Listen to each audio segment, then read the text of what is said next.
Good evening, everyone. The past few weeks have been very exciting ones, to say the least, for the financial markets. A bunch of retail investors seem to have banded together to create a short squeeze using a Reddit thread known as Wall Street Bets. It is full of street language, to put it mildly, and there's a lot of emotion involved when people post. It seems that the major themes of the posts on this group were as follows. We're finally taking back the stock market. We're going to stick it to the man. We can be filthy rich and get all of those really nice things that Wall Street people have. Now, mind you, I grew up near Wall Street, one of the suburbs.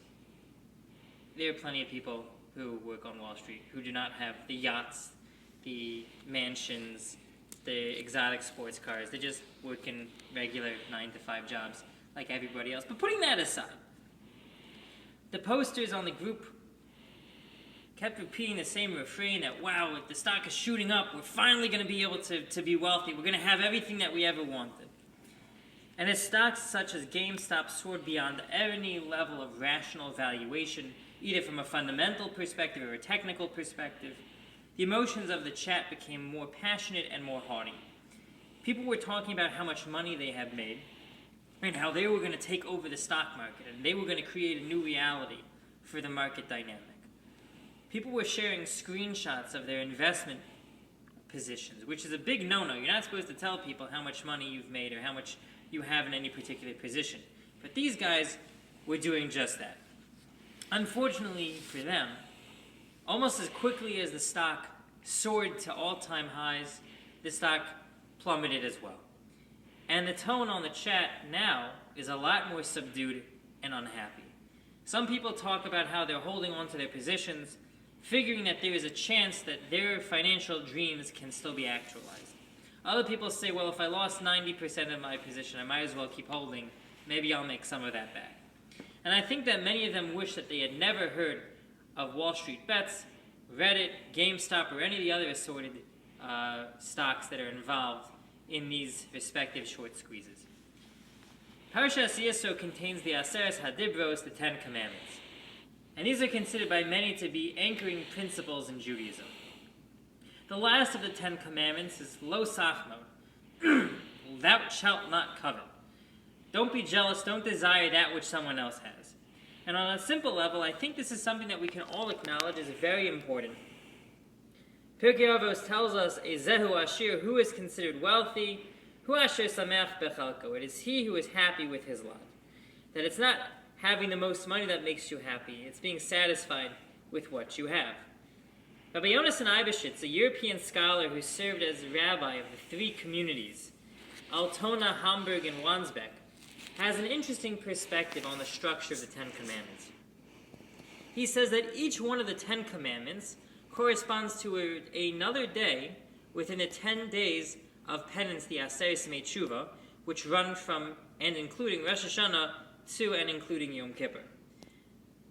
So Rabbi Eibeshitz says that the first one, Anochi Hashem Elokecha, I am Hashem your God, corresponds to Rosh Hashanah. That is the day where the Jewish people coronate God as King of the universe. So following that pattern, Lo Sachmod, not being jealous of what someone else has, corresponds to Yom Kippur. So based on this paradigm, Rabbi Eibeshitz asks, why would it be that Lo Sachmod lines up with Yom Kippur? I would think that there are other critical flaws that need to be atoned for on that day. Why Lo Sachmod? So he answers that Lo Sachmod needs the most focus, but because it is so insidious in how we unfortunately find ourselves living, to be focused on that which someone else has. Jealousy is the root of many problems. There is a book of business theory known as the Blue Ocean Strategy. Blue Ocean Strategy involves the following mentality.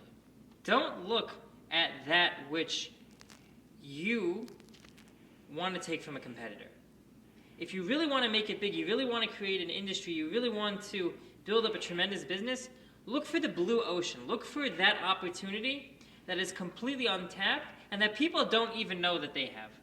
One example of a blue ocean is Netflix. It used to be people didn't know that they needed to have access to every single movie, or almost every movie, that had ever been made at the tip of their fingertips. But Netflix created that market demand to the point where other companies are now trying to catch up to Netflix. If we focus on building our own opportunities, if we focus on actualizing our own potential, what we are doing is we are tapping into our own blue ocean. We are tapping into untapped potential that no one else has. Money doesn't bring happiness, but meaning, fulfillment, connection will bring happiness. At the end of the day, there are many people on this Wall Street Bets group who probably wish they never heard of anything involved, because as quick as they had earned the money, they had lost it. Many people took on debt thinking that these stocks would never come crashing down and that they were making an easy couple $1 million. Let us keep the concept of low saf mode in our consciousness, to focus on actualizing our potential, not competing with what someone else has.